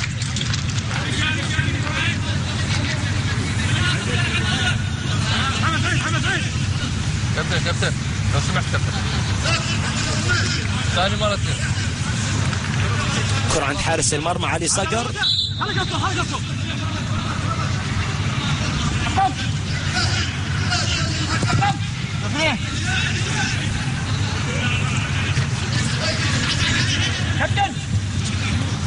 حوار مستمر داخل أرضية الملعب، صافرة وخطأ. محمد السعيد يكسب خطأ، لاعب مزعج أقلق مدافعي فريق بنياس في مباراة اليوم. استطاع أيضا أن يصل إلى مرمى محسن الهاشمي ويسجل هدف التعادل.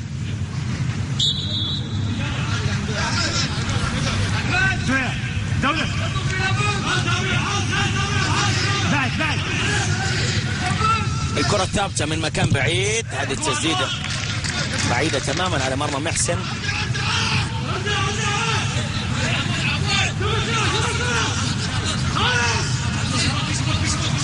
تسديدة بعيدة تماما على مرمى بنياس. عالية أمامية الكرة، خروج حارس المرمى علي صقر، جوهر مصبح.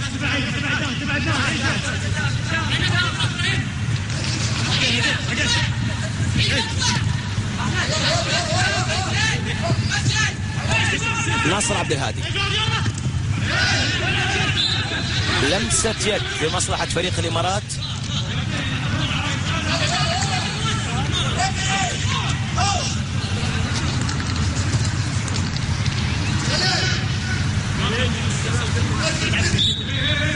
الفريق اللي في عام 2009 حقق بطولة كأس رئيس الدولة على حساب فريق الشباب، وبالتالي المشاركة في دوري أبطال آسيا للمرة الأولى في تاريخه. هذا الموسم يعود في دوري المحترفين بعد أن تواجد الموسم الماضي في بطولة الدوري الدرجة الأولى.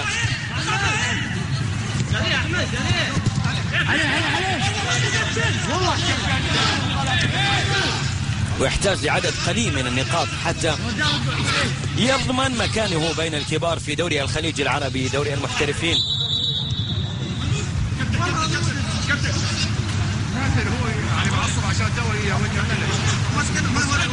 أحمد حبوش أو المدافع إبراهيم جابر في حديث مع حكم المباراة.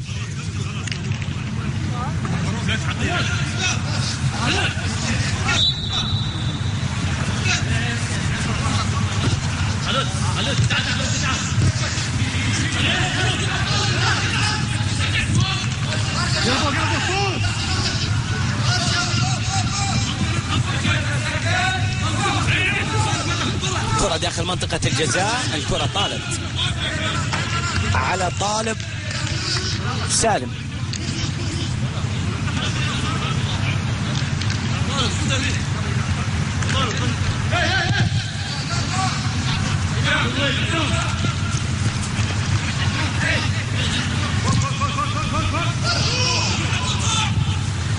كرة أمامية، عبد الله محمد يحاول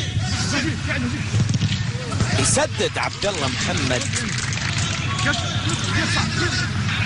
حلو عبد الله. شوف قلت بأنه مسعد يقلق المدافعين، وكان يحاول يعني رغم التغطية من عدنان راشد، لأنه شوف كيف سدد وخطف الكرة من أمام عدنان راشد. الكرة في النهاية تحولت إلى خارج أرضية الملعب. حسين الهاشمي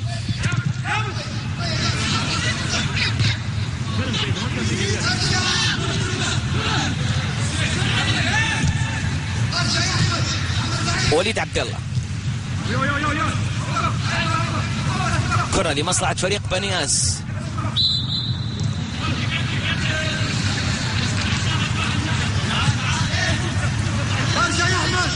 يا احمد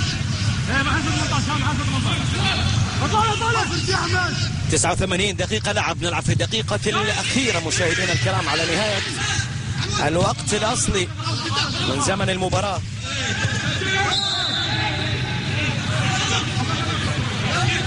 صافرة وخطأ.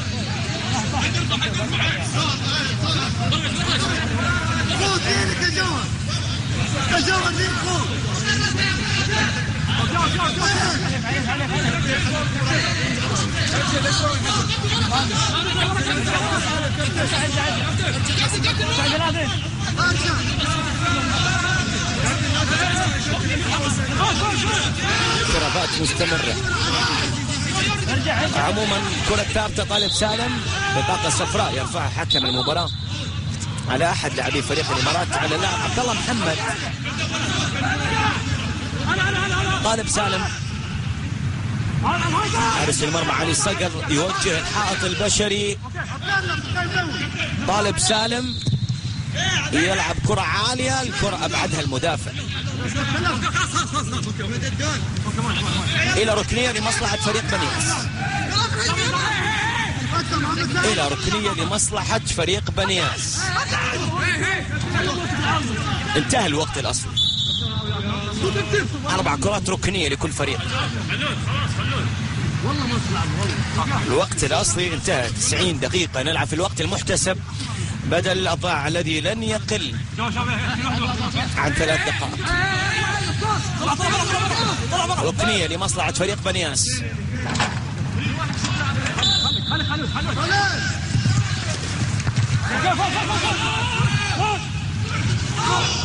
خالد خميس. هذه فرصة الهدف الثالث. راية وتسلل، راية وتسلل، راية وتسلل على عبد الله محمد. هذه الكرة لو استغلها فريق الإمارات وسجل هدف ثالث كان أنهى الأمور تماما.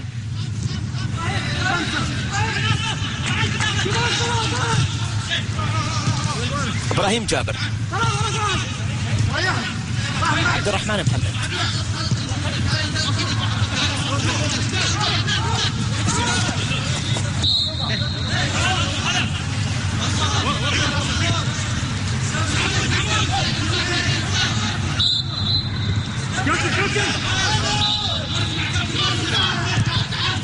خمس دقائق حكم المباراة يحتسب وقت.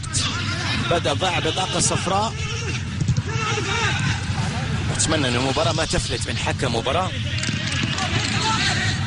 اللاعبين داخل أرضية الملعب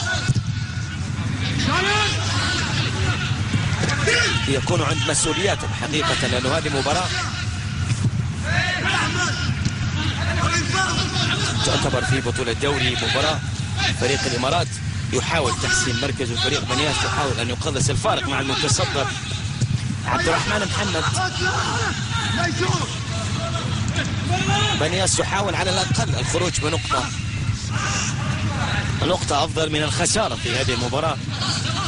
مرت دقيقتين 3 دقائق تصلنا على نهاية المباراة كليا.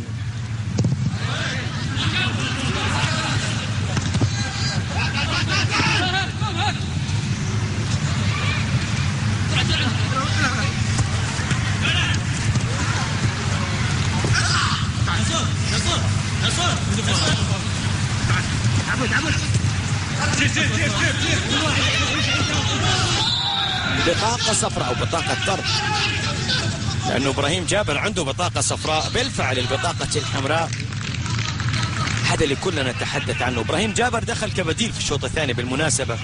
الآن يطرد. ناصر عبد الهادي هو اللي يكسب خطأ.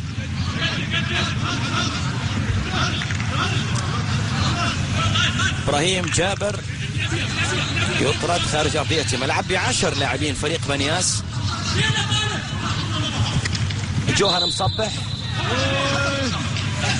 صفرة وخطأ لمصلحة فريق الإمارات.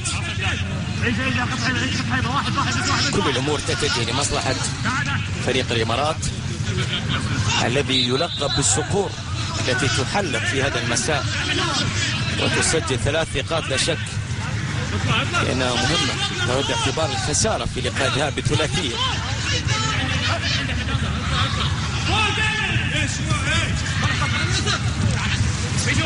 فوز الإمارات يصل به إلى النقطة 24 ويسجل فوز السادس هذا الموسم. في المقابل ستكون هي الخسارة السابعة لبنياس ويبقى عند 35 نقطة.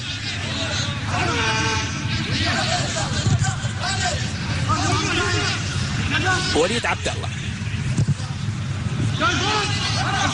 يرسل كرة عالية أمامية. هذه كرة خطيرة. محمد برغش اللي يسدد كرة تأخر فيها تماما وفي التغطية اللي كانت في توقيت مثالي جدا. الكرة تحولت إلى ركنية لمصلحة بنياس. آخر دقيقة.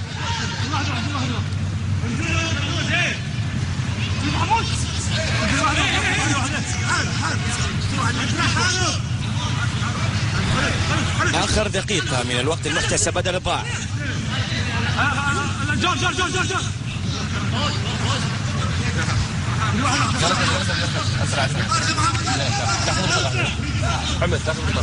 تبديل ثالث وأخير أمامنا. الكرة ملعوبة داخل منطقة الجزاء. الثواني الأخيرة.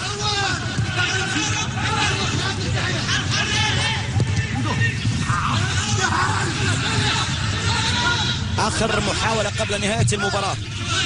هل ينجح بنياس في أن يسجل التعادل؟ محمد برغش الكرة طالت عليه، ما زالت داخل أرضية الملعب. برغش يحاول إلى طالب سالم، إلى برغش داخل منطقة الجزاء. أحمد عبد الله كرة إلى خارج أرضية الملعب إلى ركنية. انتهت ال5 دقائق اللي يحتسبها حكم المباراة كوقت بدل ضائع. علي صقر عودة كل لاعبي فريق الإمارات للمحافظة على نتيجة التقدم. الكرة وصلت إلى عبد الله محمد.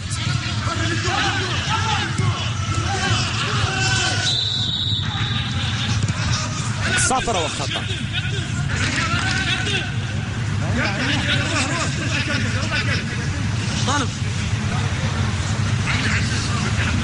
خطأ لمصلحة فريق الإمارات وورقة صفراء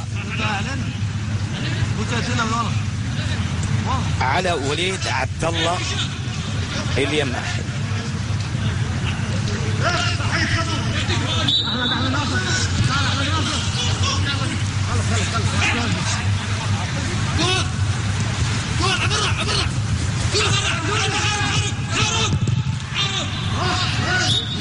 في هذه اللحظات سيداتي أنساتي سادتي صافرة نهاية المباراة بفوز مستحق لفريق الإمارات على بنياس في ختام مباريات الجولة 20 من بطولة دوري الرديف، ليرتفع رصيد فريق الإمارات عند نقطة 24 ويسجل الفوز السادس هذا الموسم في المقابل. بنياس يبقى عند 35 نقطة ويتلقى الخسارة السابعة هذا الموسم. إذن على أن نلتقي بكم في مباراة أخرى، لذلك الحين تقبلوا تحياتي، إلى اللقاء.